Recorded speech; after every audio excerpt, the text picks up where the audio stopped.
Hi mga kamami! Hello mga kananay! Welcome back sa ating channel. It's Mami Joyce, ang inyong kananay na hikay.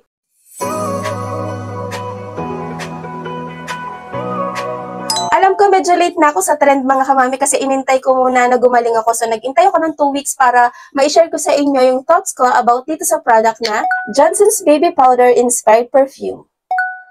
Bago tayo mag-start, disclaimer muna mga kamami. Itong mga inspired perfume na to mga kamami, hindi sila related sa company ng Johnson's Baby Powder. Gusto ko lang i-clear sa inyo mga kamami kasi nga maraming nagko-connect dito sa product na to. Isa na ako doon. So sorry po mga kamami kasi nung una, akala ko talaga is itong inspired perfume is company din or product din ng Johnson's Baby Powder. So hindi po pala talaga.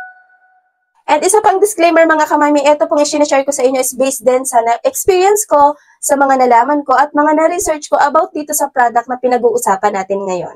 At kung interesado ka sa mga perfume na to, just keep on watching. Meron ako ditong 4 na bote or 4 na scents. Iba-ibang scents ito mga kamami. First, itong bedtime natin, Blossoms, Baby Powder at Milk Plus Rice. Iisa-isahin natin to mga kamami at ipapaliwanag ko sa inyo kung ano ba yung mga amoy ng mga product na to or ng mga scents na to. Isa pa mga kamami, yung mga isi-share ko din sa inyong information, yon ay base dun sa mga nagko-comment or nagtatestimony sa live ko. And yun mga kamami, sila is user din talaga ng mga product na to. So, unahin na natin yung baby powder na classic nila. Mga kamami ha, para lang alam nyo, magkaiba kasi yung pinagbilhan ko nito na seller. Magkaiba sila ng sticker. At based dun sa mga nakikita ko na bagong labas ngayon ng packaging ng mga perfume ng Johnson's Baby Powder is ganito na yung mga sticker nila.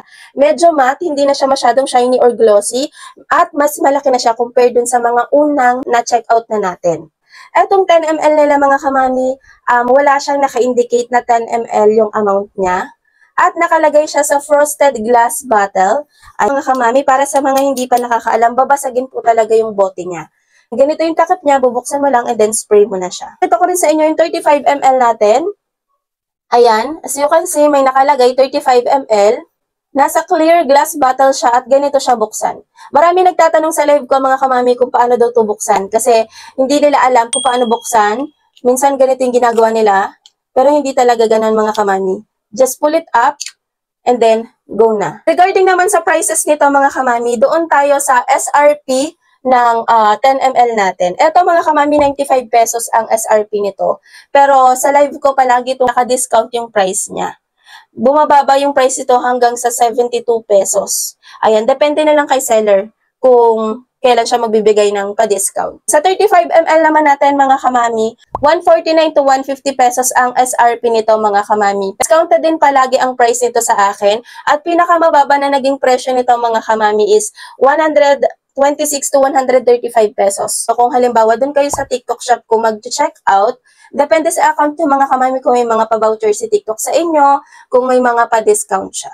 Just claim the voucher first bago kayo mag-check out. And regarding naman sa amoy nito mga kamami, amoy niya talaga ito kulay white na baby powder. Kasi nga po mga kamami, inspired perfume po sila. So kung ano yung amoy nito, yun din yung amoy ng perfume. Pero asahan natin na mas mabango talaga yung perfume. Base din sa claims ng product na to mga kamami, ito po ay original made in Thailand. Meron siyang 30% oil base mga kamami. Based sa experience ko mga kamami ha, tumatagal siya sa akin ng 6 to 8 hours. Pero pagka nasa labas ako, hanggang 6 hours lang siya tumatagal sa akin. Kasi syempre pag nasa labas tayo, mas exposed tayo sa pawis, exposed tayo sa pollution.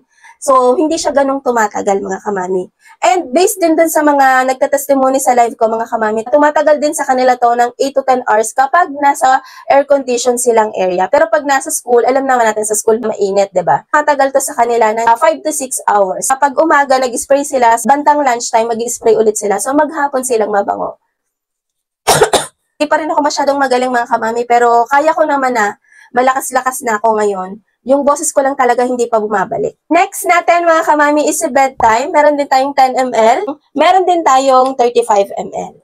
Tungkol naman sa scent nito mga kamami, kaamoy din talaga niya yung bedtime baby powder. Same talaga sila ng amoy. Bata pa lang tayo, ito na yung baby powder natin, pambansang baby powder natin ng Johnson's Baby Powder.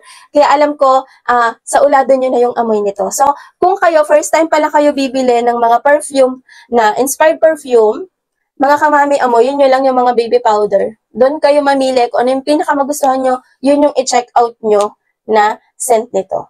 Litaw na litaw yung pagka-lavender scent ng bedtime, mga kamami. Very relaxing and calming yung kanyang amoy. So, hindi kayo, parang alam nyo, hindi kayo tatama rin gumamit ito kasi mabango talaga siya. May pagka-powdery din at may konting sweet scent siya. So, next natin si Blossoms, mga kamami. Alam ko naman na amoy nyo na yung baby powder na Blossoms. So, kung ano amoy nito, yun din yung amoy ng perfume. So, hindi na ako mahihirapan mag-explain sa inyo ngayon. At mga kamami, litaw na litaw ang sweet scent dito kay Blossoms. Sa girls natin dyan, hello girls, kikay girls, magugustuhan nyo yung Blossoms kasi talagang nangingibabaw ang sweet scent dito. Powdery and floral scent, yung datingan niya. Last but not the least of my list. Wow. Ito yung pinakahuli, pero ito yung best-selling product ko sa lahat ng perfume na nabanggit ko. Ito yung Milk Plus Rice natin, mga kamami ha. Meron din siyang 10 ml. Kaamoy na kaamoy din niya yung baby powder na Milk Plus Rice. So, wag na kayo malitaw, mga kamami. Amoyin nyo na lang yung mga baby powder. Kung gusto niyo mag-amoy baby, dito kayo kay Milk Plus Rice. Amoy milk talaga siya, amoy baby talaga siya. And based sa mga testimony dun sa live selling ko, mga kamami, ito is head turner daw. Kaya pala, lagi itong sold out sa akin, mga kamami. Ito yung pinakalaging chine-check out ng mga tao. Kasi yung scent nito, mga kamami, is recommended for girls or boys. Kahit girl, boy, bakla, tomboy, pwede gumamit ito, mga kamami. Very unisex yung kanyang scent. At sa mga gusto mag-amoy baby, ito yung pinakamarare-recommend ko sa inyo.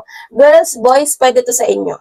So, sa girls natin, ayan, mararecommend ko sa inyo si Bedtime at si Blossoms. Isama nyo na si Milk Plus Rice dyan, mga kamami. Ang mararecommend ko naman sa mga boys, etong si Milk Plus Rice at si Baby Powder na Classic. Yung kulay white lang, mga kamami. So, kung interesado kayo sa mga product na to, mga kamami, mabibili nyo to dun sa aking TikTok shop. Ayan, ipapakita ko na lang sa inyo. Based sa na-experience ko, maganda naman to mga product na to. Maganda sila, lahat sila mabango. For me, sa presyo na yan, tumatagal ng 6 to 8 hours. Given na yan, kaya lang wala siyang box pag dumating, mga kamami. Pero okay lang yun sa akin. Mabilis siyang dumating sa akin. Mabango siya, tumatagal din siya. Sakto lang yung presyo niya, hindi siya mahal, hindi siya masyadong mura. Mabilis siyang ibenta. Yun yung pinaka nagustuhan ko. Mabilis siyang ibenta, mga kamami, kasi nga mabango siya. At yung scent nito is magugustuhan talaga ng madlang people. So, isa lang yung nakita kong downside dito sa product na to, mga kamami. At yun ay hindi siya FDA approved dito sa Philippines. I did my research about sa product na to. FDA approved siya sa Thailand, pero dito sa Pilipinas, hindi pa siya FDA approved. Ayan, mga kamami, yung katunayan na hindi pa siya FDA approved. Ayan, nag-search ako na nag-search, naghanap talaga ako ng mga documents, ng mga videos na magsasabi na FDA approved tong product na to, pero wala talagang nakapagsabi or wala talaga akong nahanap na ebidensya na FDA approved talaga ang product na to. Pero don't get me wrong, mga kamami, alam ko naman kasi yung instinct natin kapag hindi siya na FDA approved sa Pilipinas, hindi na safe agad. Para sa sarili ko lang ta, mga kamami, hindi ko kayo ini-encourage na gumamit kayo ng mga hindi FDA approved na mga product. Perfume lang siya, so okay lang sa akin. As long as approved ko dun sa bansa na pinanggalingan niya. Clear tayo doon, mga kamami, as long as hindi siya ini-intake, hindi siya ipinapahid sa balat. Dito ko lang kasi siya sa damit nilalagay talaga. Kahit saan ako ginagamit ko to, pero sa damit ko lang siya inilalagay. Huwag po natin i-spray na malayo sa damit. Halimbawa, ito yung damit, tapos ito yung pang-spray. Spray mo ganyan. Huwag po ganun, mga kamami. Sa leeg, sa shoulder, sa collar, wag pong i-spray, mga kamami. Halimbawa, ito yung damit ng bata, yung laylayan. Idikit nyo lang po siya, and then, spray. Wag po ninyong i-spray ng malayo sa damit, mga kamami. Wag na wag po, kasi dediretso sa ilong nila. So, pwedeng mag-cause pa yan ng sipon nila or allergy. Much better, mga kamami, ito yung damit, dikit, spray. Ganun po. Okay? Okay, mga kamami. May mga questions pa kayo at suggestions, please comment down below. And that's all for today's video, mga kamami. I hope nagustuhan nyo yung review natin about sa product na to. At please subscribe to my channel and click the notification bell para palagi kayong updated sa mga videos natin. Thank you for watching. Bye!